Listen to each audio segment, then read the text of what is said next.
kulanti wacan oo wanaagsan saaxiibayaal ku soo dhawaada muuqaal cusub waxaynu warbixintan ku eegi doonaa xog badan oo la yaab leh oo aadan ka ogeyn kabtanka kooxda Real Madrid iyo xulka Spain Sergio Ramos kaasoo ah waqti xaadirkan daafaca ugu wanaagsan ee adduunka. magaciisa oo buuxa waa Sergio Ramos Garcia waxa uu dhashay 30 Maarso 1986 waa 32 sano jir ku dhashay tuulada Camas oo ku taala dalkiisa hooyo Spain wuxuuna xirfadiisa ciyaareed ka soo bilaabay kooxda Sevilla. Sergio Ramos Garcia ayaa lagu diray akademiga kooxda Sevilla sanadkii 1996 isagoona ka mid noqday kooxda koowaad ee Sevilla sanadkii 2004.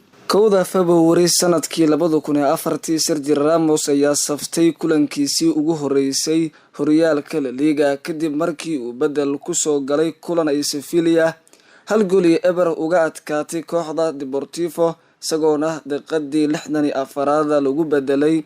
Francisco Gallardo Ramos ayaa kooxda koowaad ee Sevilla u saftay 50 kulan isagoona u dhaliyay 3 gool. Ramos ayaa xilligiisii Sevilla ka soo garab ciyaaray xidigaha Jesus Navas iyo Antonio José Puerta Pereza.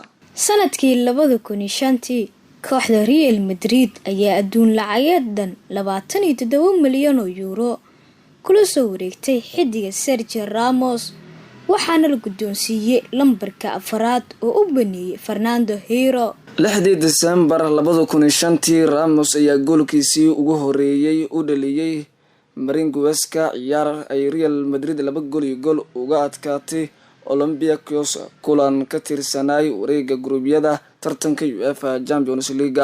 Sergio Ramos ayaa qaab ciyaareed aan caadi ahayn ku soo bandhigay kooxda Real Madrid 13 sano ka tirsanaa kooxda Los Blancos isagoona u dhaliyay 80 gool kadib 589 kulan oo u ciyaaray kooxda ugu guulaha badan Yurub. 18 September 2005 Ramos ayaa loo taagay casaankiisii ugu horeysay ee kooxda Real Madrid kulan ay kooxda Los Blancos guuldaro hal gool iyo eber kala kulantay kooxda Espanyol. tan iyo wixii intaas ka dambeeyay Sergio Ramos ayaa noqday xidigii ugu badnaa ay qaatay casaan taariikhda kooxda Real Madrid 24 jeer ayaa calaamada casaanka loo taagay Sergio Ramos xirfadiisa ciyaareed waana xidiga ugu badan ee casaan qaata horyaalka La Liga 19 jeer ayaana laga saaray garoonka sidoo kale waa xidiga ugu badan ee rooso qaata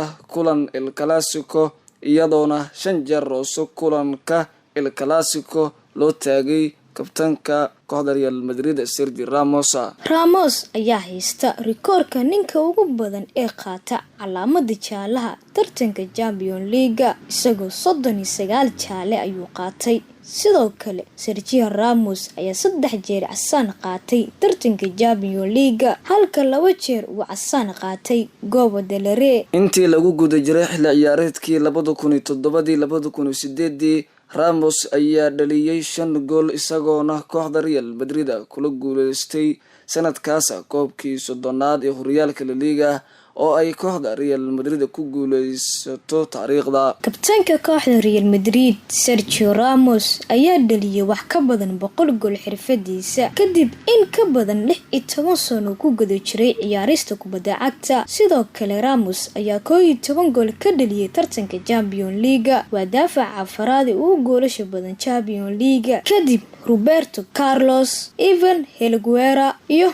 Gerard Piqué. Sergio Ramos ayaa dhaliyay in ka badan 50 gool horyaalka La Liga waana daafaca saddexaad ee ugu goolasha badan horyaalka La Liga kadib Fernando Hierro oo dhaliyay 105 iyo Ronald Koeman oo dhaliyay 67 gool. Sergio Ramos ayaa ah daafaca kaliya ee gool ka dhaliyay 2 final oo kala duwan oo tartanka Champions League taariikhda. Ben Hayward oo ah qoraa iyo wariye falanqeeya ciyaaraha sidoo kale ah taageero kooxda Barcelona ayaa Sergio Ramos ku tilmaamay inuu yahay daafaca ugu wanaagsan dunida waraysi uu siiyey majalada goal.com bishii Maarso 2017 isagoona yiri Sergio Ramos waa daafac iyo hogaamiye ah kaasoo lagu xasuusan doono wax walba. waxaa sidaas yiri Martial oo ah wariye ka howlgala dalka Spain. marnaba ma lahan karti tayada iyo farsamada uu leeyahay. Sergio Ramos waa daafac dhexe ugu fiican ee adduunka. waxaa sidaas ku hadaaqay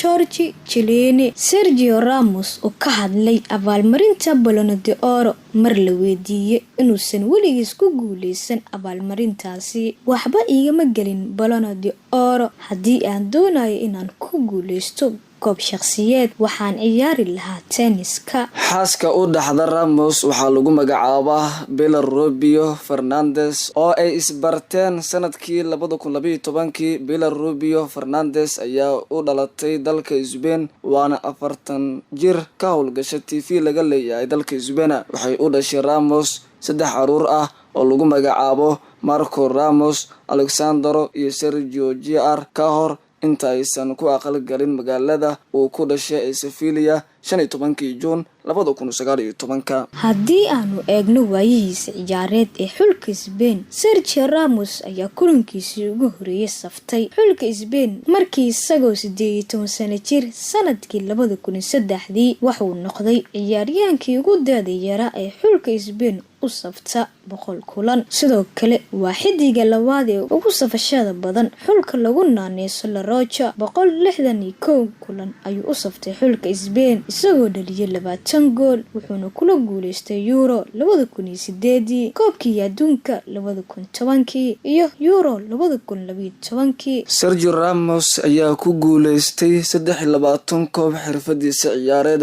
4 koob oo USL ah, 4 koob oo La Liga ah, 4 koob oo Club World Cup ah, 3 jeer Spanish Super Cup ah, 3 jeer UEFA Super Cup ah, 2 jeer Euro ah, 2 jeer Copa del Rey iyo 1 jeer FIFA World Cup. Ramos ayaa 8 jeer lagu soo daray shaxda UEFA Team of the Year waana daafaca ugu badan ee ka soo muuqday shaxda UEFA. sidoo kale waa xidiga saddexaad ee tirada ugu badan ka soo muuqday shaxda UEFA Team of the Year kadib Ronaldo iyo Lionel Messi. Sergio Ramos waa daafaca ugu badan ee ka soo muuqday shaxda ugu fiican ee adduunka ee FIFA Pro Award. 8 jeer ayuuna ka soo muuqday waana xidiga afraad ee tirada ugu badan ka soo muuqday shaxda adduunka kadib Cristiano Ronaldo, Lionel Andrés Messi iyo Andrés Iniesta. sidoo kale 5 jeer ayaa loo magacaabay daafaca ugu wanaagsan ee horyaalka La Liga. waxaa intaas ku soo gabagabeynayna warbixin kooban oo ka hadlaysa taariikhda Sergio Ramos. waxaana idin soo jeedinaya anagoo kala Sagal Daahir Qaasim iyo Maxamuud Saciid Cabdullaahi. tan iyo warbixin inta la cayno inta ku kulmeyno sida ay nabadiino.